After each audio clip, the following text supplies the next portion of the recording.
What is going on, Jaguars fans? Hey, welcome back into the Fan Cave. We've got an awesome guest with us. It's one of the hosts of the JFL Live channel. It's Johnny Jaguar. What's going on, man? What's going on, man? Pleasure to be here. How are you doing today? Oh man, it's a beautiful morning in Korea right now. So let's get this action hot and going because we want to put that Houston game behind us. We want to look to Denver. But first, what did you think about the Houston game? There's a lot of growing pains. Definitely a lot more bad than the good. But we got to remember rookie head coach, rookie quarterback. So there's going to be a lot of growing pains. I think sometimes the media has hyped us up to thinking we're going to be overnight Cinderellas, and Mm-hmm. it's not like a basketball team where one guy can really do that with the whole Mm-hmm. team. So if you looked at free agency, we didn't get any huge names. We got a lot of backups. Mm-hmm. So if you look at that and go back to it, you can see there really wasn't that major upgrades. I went back to the only thing upgrade I really can see as a starter was Shaq Griffin. Other than Mm-hmm. that, name somebody who's a starter that was better than last year. Oh, fact. I mean, Trevor Lawrence. That's easy. And then I debate that though. So you threw Minshew out here as a rookie, and he played a little bit his sophomore year. So basically, we're still starting off with a rookie quarterback again. So all I right, mean, I consider Gardner and Lawrence right now the same until he really. can start learning. Yeah, he's both rookies learning things. Yeah, he might have more talent than Gardner, but being a rookie is a rookie. It doesn't Mm-hmm. matter. I mean, no rookie's ever been to the Super Bowl, so a rookie's a rookie. That's And fair. like I said, so last year, Minshew being hurt, and we had a plethora of people coming in and out. He didn't really play that much. It's to me, it's the same thing. It's basically a wash. Upgraded a little, yes, but a complete upgrade, no. Hopefully by the time in 2 3 years, whenever Urban settled in, we've got the next Peyton Manning settling in, because he looked rough. There was some huge bright spots, but there was some growing pains. Anytime you have a rookie quarterback throw 3 interceptions, it's not the best. I'll definitely Right. agree on that. No, I But mean he wasn't terrible, but if you look Mhm. at the stats, it was rough. But if you look at the end product, you got a lot of blatantness in them stats. You Mhm. can't judge the 3 touchdowns, 3 picks, and 350 yards. You really could Mhm. have stopped at about 230. Before they Exactly. started getting the junkyards. Because at the end of the day, when they start running prevent defenses and they're up 20 plus points, anybody's going to look good. Exactly. Yeah. Well, what do you think about the defense? Defense, so I got off the phone with Big Hand. We went over it, and man, craziness on there. You going from the 4-3 to 3-4 to the 2-4-5. I mean, there were so many different combinations. It was different. You could see a lot of guys were out of position. Hmm. Miles hasn't played this position in over 5-6 years. He looked lost out there. Uh, we really didn't get much or defensive pressure. I did see, Chase on over pursuing. That's that's that's not a good sign. Hmm. Josh Allen did decent, but at the end of the day, though, he got one sack and they started double blocking him and shut Hmm. him down. So other than that, I really didn't see anything exciting.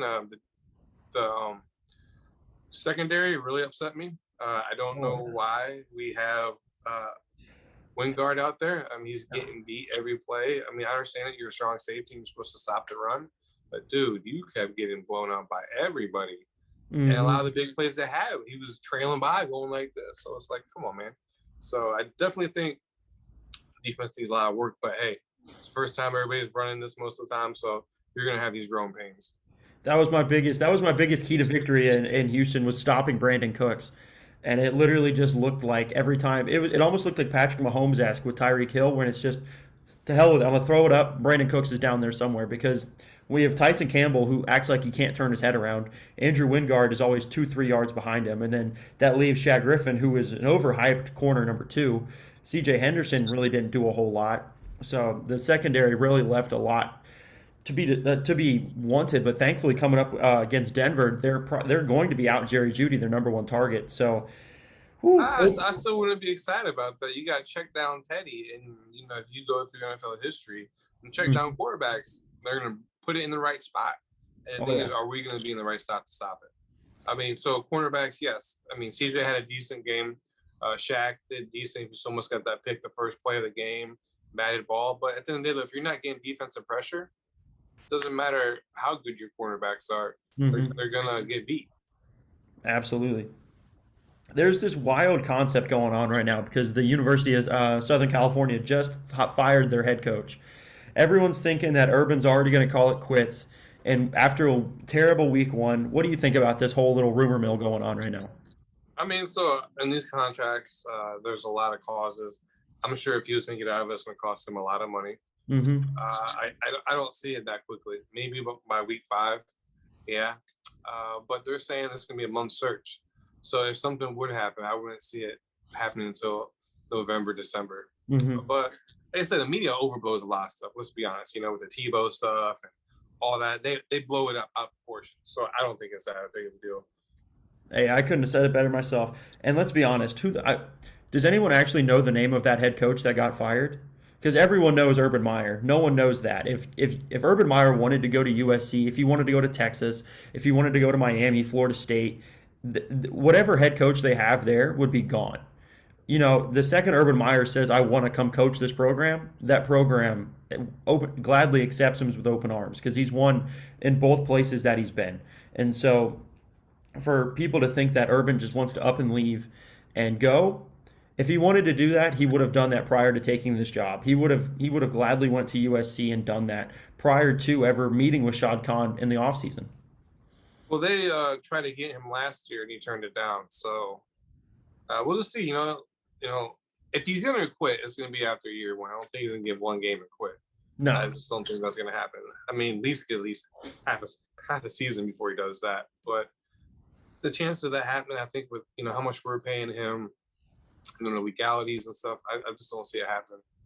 Yeah, I couldn't I have just said think it that's better. the media trying to blow up a story and go from there. Do you think that because PFF came out with their offensive line grades for the game against Houston, and I believe no one scored above a 72. Norwell and Linder had a low 70s. Uh, Taylor and Robinson scored mid 50s, I believe, and then their big glaring number was AJ Can scoring a whopping 9 out of 100. Do you put any weight into the Week 1 grades? So if you look for the last couple of years, it's been the same offensive line. So are Mhm. we really shocked by the numbers? I mean, you shouldn't be. What's the definition of sanity? Yeah. Doing the same thing over and over again and think it's to be different. I mean, Mhm. you've seen Cam Robinson getting blown out all game. So we knew what was going into what we had, and to expect us to be a lot different, that's asinine.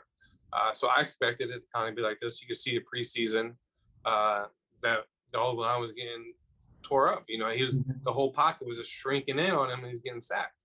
So no, I'm not surprised. Do I look in the grade? Yeah, it shows we suck. It needs to be upgraded, but it's too late now. The season already started. Exactly. Yeah. If there was a viable street free agent to replace him, he would be on one of the 32 teams right now. He would not be hanging out eating Doritos on the couch. And unfortunately, it's what we got. I'm hopeful to say that this offensive line will get better.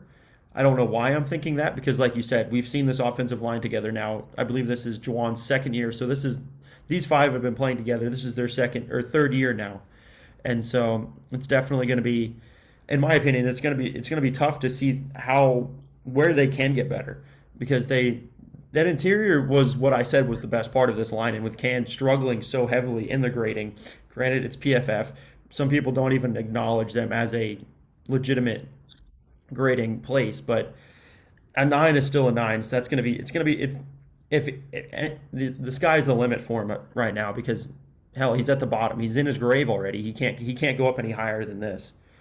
But putting Houston away, putting Houston behind us, we're on to Denver. What scares you about the Denver Broncos?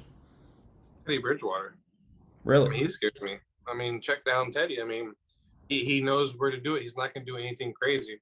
He's not going to be like a Baker Mayfield. We'll just throw it up there or do something irrational. He's Mm-hmm. always on point. He don't have turnovers. He's very efficient. And a guy like that with a young defense, new defense, guys not really knowing their roles yet, that's dangerous. I mean, look how Absolutely. we gave up the big plays then. Can you imagine not covering all these guys? Mm-hmm. Um, so I think it can be definitely dangerous with him.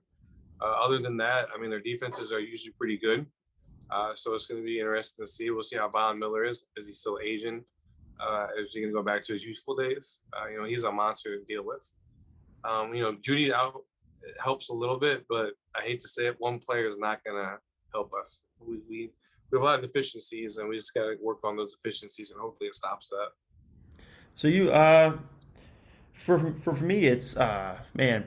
You look at Melvin Gordon had almost 10 yards average per carry last week against the Giants. I think he went 11 for 101 in a score. That scares me because Mark Ingram, I believe, went 26 for 85 in a score last week. That run defense that we thought was fixed in the preseason, clearly isn't fixed because that running back by committee that I had no faith in easily rushed for over 100 yards between three different running backs. And if Melvin Ingram or Gordon is going for almost 10 yards a carry, that's definitely going that puts trepidation into me, to say the least. And then with Noah Fant's my big X factor for the Denver Broncos on offense, because historically this team has not been able to cover serviceable tight ends. And with Jerry Jeudy out, that's only going to get Fant more targets. I believe he had like 8 targets last week against the Giants. So Noah Fant scares the hell out of me because I feel like we're going to just watch him run middle seams all day long, and this defense is not going to be able to stop him.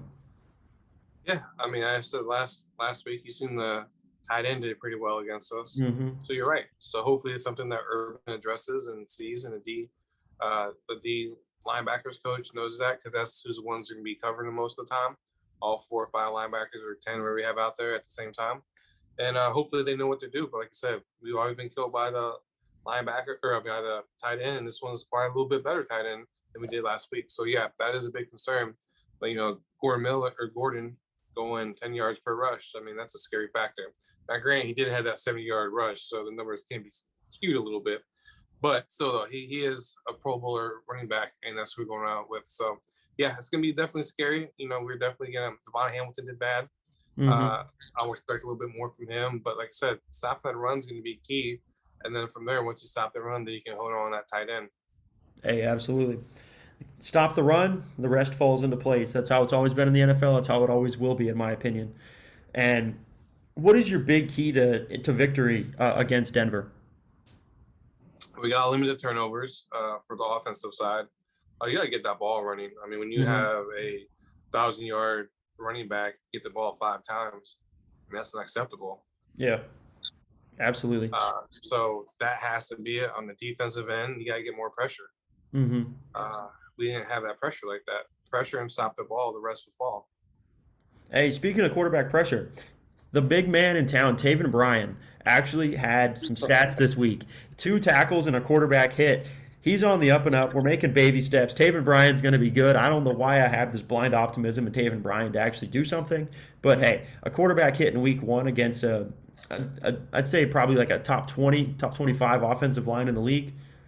I'll put a little bit of weight into the 1 quarterback hit and making the stat sheet. We're making baby steps with Taven Bryan. I'm cool with it. But I would you got the Holy Campbell on there now, switching to 93. Definitely gave him some motivation. He has some mayor in those legs going. But no, it was definitely good. He's supposed to be a backup. Being a first-round pick, he thought he'd be a starter. But, hey, things don't always work out. But if he can be a serviceable backup, that's going to be key for us. Hey, that's always good to have a rotation on the defensive line. And if he can get that 1 QB hit a game, that ends up being 17. That looks like a serviceable year. Then we'll be asking why he didn't get the sack, though. For me, my keys to victory against Denver, it's very simple. Like you said, stop the run. Stop Melvin Gordon. The rest hopefully will fall into place. Just limit the big plays from Teddy Bridgewater to Fant and Cortland Sutton. And then on the defensive side of the ball, stop the big play. Like I said, stop the big play to Cortland Sutton, who has made big plays in the past. Noah Fant is that serviceable tight end that is going to be going to be a major threat on 3rd down. And as long as get them off the field, and hopefully just stop Melvin Gordon. Those are my massive things, and get James Robinson going. Every week it seems to revolve around the running game for me. Stop the run and get the run game going. But after last week's performance, I don't know if I can actually have confidence in them doing either of those things. So how many beers did you have that night watching at 2 o'clock in the morning? Oh, my goodness, man. It was kind of sad, too, because I ran out, and my car's in the shop right now, so I had to walk down the street to the little corner store, pick up some Korean beer, and It was a rough morning for me. It was definitely the wife woke up at about 8:30 in the morning, and I have this little pile sitting next to me as I'm just watching this almost a massacre when we there was so much expectation going into week one. So basically, so we're watching it, Sunday, early Sunday afternoon. You're watching it Monday morning, right? Yes, yeah, Monday So morning. then you And have to go to work that next day, right? no, thankfully I'm on leave right now. I'm on vacation, so I thankfully I didn't have to wake up for go to work. But last year during the season, that was absolutely what I was doing. I was waking up at 1:45 ish in the morning, getting the game on, and then right about when the game would be ending, about 5:36, I'd have to go into work. Ooh, that's rough. That's a Yeah. dedicated fan right there. Monday mornings are always the roughest during football season for me here in Korea, to say the least. I'm Well, I excited to think it's be. with anybody, to be honest with you, even, being here in Jacksonville. So, them bottles go real quick, especially when you're losing, the more you lose, the easier it feels like it pounds down. So, Oh yeah, it's easier to watch a football game just numb, especially when you're just getting pounded on. right. And definitely, when you definitely feel things should be done a certain way and you don't see it. So, Hmm. the life of a fan sometimes can be, nerve wracking. You and I both know we spend way too much money supporting this team through memorabilia and things of that nature, and then we watch that production on Sunday, and it's just disheartening to look at it all and go, what the hell am I doing this for? Now, was it though disheartening, or did you have false hopes from the media and things of that nature to think that we were better than we were? Oh, I definitely think I tricked myself into thinking that they would be something better than they are. I don't even think it was media hype. 2017 going into it, what was your view on this season? Going into it, oh, they were bottom of the barrel. I was expecting more of 20, so, because I mean, 2016 was hyped the way 2017 should have been hyped because they completely revamped the defense, brought in Malik Jackson and everything like that. And then just that stinker of a year. What was it, like a 5-11 year? And Yeah, so, I mean, I was bottom of the barrel for the 2017 season. but I mean, you can never, fully commit. But it's a super rebuilding year. I mean, honestly, yeah, Trevor Lawrence is great and all in college, but it's pros and he's a rookie. Mm-hmm. So you're always gonna have that little notch down because of he's a rookie. Yep. So that's so next year. Should we expect higher hopes? Hell yeah. But and also too, like free agents, we brought a lot of big splash free agents. This year we didn't. Mm-hmm. Like I said earlier, we didn't bring any big names. We didn't bring the Malik Jacksons, the Calais Campbells, the Barry Churches, the Tayshawn Gibsons. We didn't bring none of that. Mm-hmm. We got one guy, Yeah. and role players after that, which you need role players too. Mm-hmm. But we don't have those athletes that, some of the other teams have right now. So, with Urban being a new coach, he's not used to having lesser talent than he did before. So that's going to be, I think, a big transition for him on that. Yeah. Where the hell was this speed Urban was talking about? Because did you see it? I It's all didn't. on Andrew. It's all on Andrew Wingard. Oh yeah, he was. Yeah, he's taking all of the speed because he's so damn slow. He could use it all. Because every single play, just Brandon Cooks down the field. He's got to be down there somewhere. Right. Those guys would be like the last line of defense, and if the last line's getting beat, I mean, it's gonna be a rough day. Mm-hmm. Absolutely. But hey, I just want to thank you for coming on, man. It's been an awesome time chatting with you. Where can Jaguars fans find you on social media? You can find me at Johnny Jaguar on Instagram. You can also check me out on JFL Live with my co-hosts Big John Henderson and Tony Gardner. So we shoot there every Saturday from 1 p.m. Also, as well, you always check me on Instagram and Facebook. Do a lot of private autograph signings, or if I'm doing news interviews and things of that nature. So you can always catch it up for the latest on me. Hey, absolutely. I'll put every link for you because I know you got a bunch of them. You're the social media mogul of Jaguar social media right now, and so I'll put all your links down in the description below. So be sure to check him out. Be sure to check out JFL Live every Saturday. I've been on a couple times. It's a riot. Big John gets wild, and so Oh, with I that showed being, some last week. Oh my gosh.